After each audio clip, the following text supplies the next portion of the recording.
এই মুহূর্তে দাঁড়িয়ে বাংলার অন্যতম মাথা ব্যথার কারণ হচ্ছে বন্যা। উত্তরবঙ্গে বন্যা পরিস্থিতি তৈরি হয়েছে।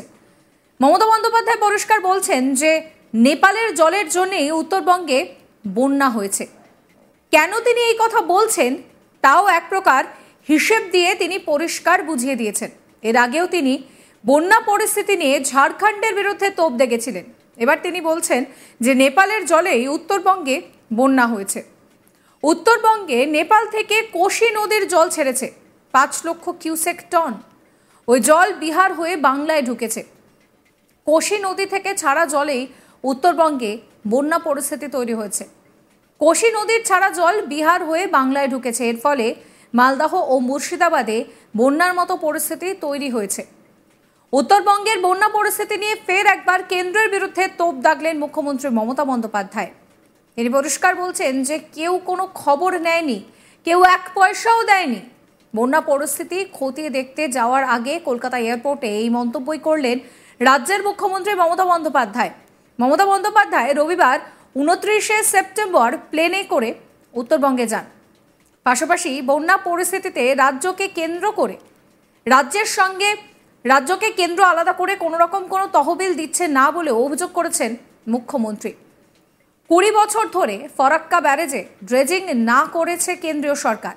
ড্রেজিং করলে জল ধারণের ক্ষমতা বাড়ত, তাহলে অন্তত মালদহ, মুর্শিদাবাদ, সুতি, ফরাক্কা ভাসত না। রবিবার 29শে সেপ্টেম্বর উত্তরবঙ্গে বন্যা পরিস্থিতি খতিয়ে দেখতে যাওয়ার আগে কলকাতা এয়ারপোর্টে এই মন্তব্যই করেছেন মমতা বন্দ্যোপাধ্যায়। মমতা বলছেন যে নেপালের কোশি নদী থেকে ছাড়া জলেই উত্তরবঙ্গে বন্যা হয়েছে। কোশি নদীর ছাড়া জল বিহার হয়ে বাংলায় ঢুকেছে। এর ফলে মালদহ ও মুর্শিদাবাদে বন্যার মতন পরিস্থিতি তৈরি হয়েছে। গতকাল রাত থেকে আমরা বন্যার সম্ভাবনা আছে এমন জায়গাগুলিতে মূল্যায়ন করেছি। ফরাক্কায় গঙ্গার অপর্যাপ্ত ড্রেজিংয়ের কারণে উত্তরবঙ্গ প্লাবিত হয়েছে। যদি ঠিকমতো ড্রেজিং করা হতো তাহলে অন্তত 2 লক্ষ কিউসেক জল রাখতে পারত ফরাক্কা। তাহলে মালদহ, মুর্শিদাবাদ, সুতি, ফরাক্কায় বন্যা হতো না। ফরাক্কা ব্যারেজ কেন্দ্রীয় সরকারের প্রকল্প। আগে ওরা 120 কিলোমিটার দেখভাল করত, এখন সেটা কমিয়ে 20 কিলোমিটারে এসে থেমেছে।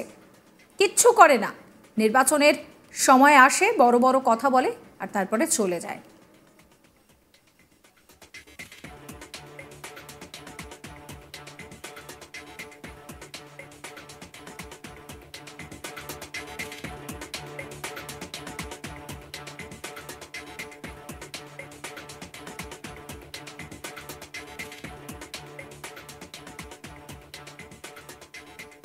মুখ্যমন্ত্রী মমতা বন্দ্যোপাধ্যায় কি বলছেন শোনাবো আপনাদের।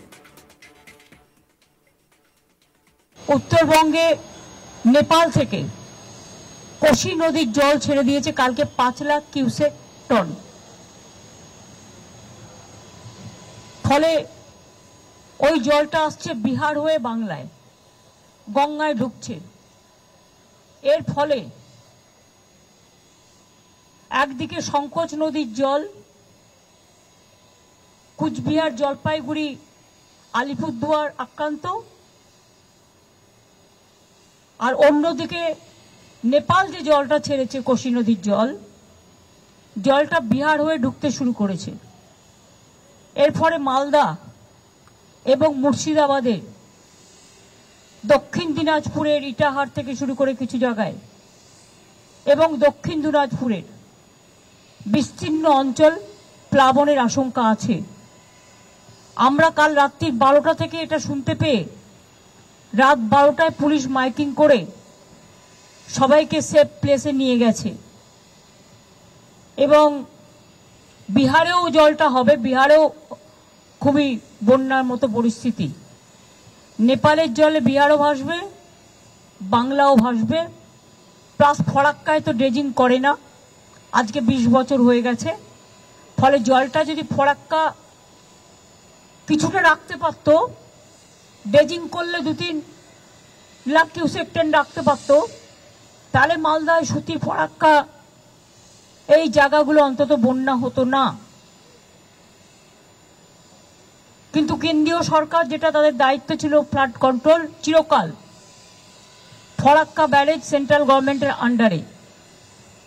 আগে ওরা 120 কিলোমিটার দেখভাল করত, এখন সেটা কমিয়ে 20 কিলোমিটারে এসে গেছে। কিছুই করে না, পুরো উত্তরবঙ্গ ভাসছে। নির্বাচনের সময় সব আসে, বড় বড় কথা বলে আর চলে যায়। আমি সকালবেলায় চিফ সেক্রেটারিকে উত্তরবঙ্গে অলরেডি পাঠিয়ে দিয়েছি। কালকেও গৌতম দেবকে কাজলডোবায় পাঠিয়েছিলাম, যেটা বিদ্যুৎ হুকিং করতে গিয়ে মারা গেছেন, খুবই দুর্ভাগ্যজনক। আজকেও সিএসকে আমি বলেছি ওই এলাকার এমএলএ খগেশ্বর রায়কে নিয়ে স্পটে যেতে। তাছাড়াও উত্তরবঙ্গের জেলাগুলো নিয়ে মুর্শিদাবাদকেও ইনক্লুড করেছি। মমতা বন্দ্যোপাধ্যায় আরও বলছেন যে কেউ এক পয়সাও দেয়নি। বাংলায় একমাত্র রাজ্য যে ফ্ল্যাটের টাকা থেকে বঞ্চিত। দার্জিলিংয়ে ধস নেমেছে, এমনিতেই দার্জিলিং কালিম্পংয়ে সরু রাস্তা, এই রাস্তা দিয়ে আর্মিও যাতায়াত করে। এই রাস্তা দেশের কারণে আর্মিরও কাজে লাগে। শোনাবো আপনাদের কি বলছেন মমতা বন্দ্যোপাধ্যায়। না, কেউ খবরও নেয়নি এবং এক পয়সা দেয়নি। বাংলায় একমাত্র যে ফ্লাডের টাকা থেকে বঞ্চিত। দার্জিলিং ম্যাসিভ ল্যান্ডস্লাইড হয়েছে বিকজ দার্জিলিং এর কালিম্পং, দার্জিলিং এইসব জায়গাগুলো এমনিতেই রাস্তাগুলো সরু সরু, পাহাড়ি রাস্তা সরু হয়। তাও তো আমি একটা নতুন রাস্তা বানিয়ে দিয়েছি বলে এখন লোকের অনেক সুবিধা হয়েছে। সেই জন্য তীর্থযাত্রীরা যারা আছেন তাদের লাভা এবং লোলেগাঁও দিয়ে নিয়ে আসা হচ্ছে। দার্জিলিং এর ধসে আর্মিরও একটা ভূমিকা আছে, কারণ আর্মিও ওই পথে যাতায়াত করে এবং সিকিমও কিছুটা আছে। সুতরাং এটা আমাদের আজকের মিটিংয়ে আমি দেখি ওদের কেউ থাকে কিনা, না থাকলে আমরা ওদের সাথে কথা বলবো যাতে ধসটা তারা ইমিডিয়েট মেরামত করে, কারণ এটা বেশি কাজে লাগে, যেমন আমাদেরও সাধারণ মানুষের, আর্মিরও কাজে লাগে, মানে দেশের কারণে। উত্তরবঙ্গে নেপাল থেকে কোশি নদীর জল এসেছে প্রায় 5 লক্ষ কিউসেক টন। এই জল বিহার হয়ে বাংলায় ঢুকেছে। কোশি নদী থেকে ছাড়া জলে উত্তরবঙ্গে বন্যা হয়েছে। কোশি নদী ছাড়া জল বিহার হয়ে বাংলায় ঢুকেছে। এর ফলেই মালদহ ও মুর্শিদাবাদে বন্যার পরিস্থিতি তৈরি হয়েছে। বন্যা নিয়ে মুখ্যমন্ত্রী মমতা বন্দ্যোপাধ্যায় ঠিক কি বলছেন শোনাবো আপনাদের আরও একবার। উত্তরবঙ্গে নেপাল থেকে কোশি নদীর জল ছেড়ে দিয়েছে কালকে 5 লাখ কিউসেক টন।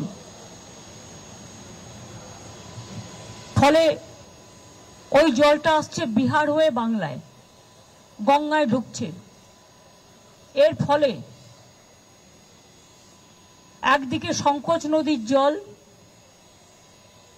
কুচবিহার, জলপাইগুড়ি, আলিপুরদুয়ার আক্রান্ত।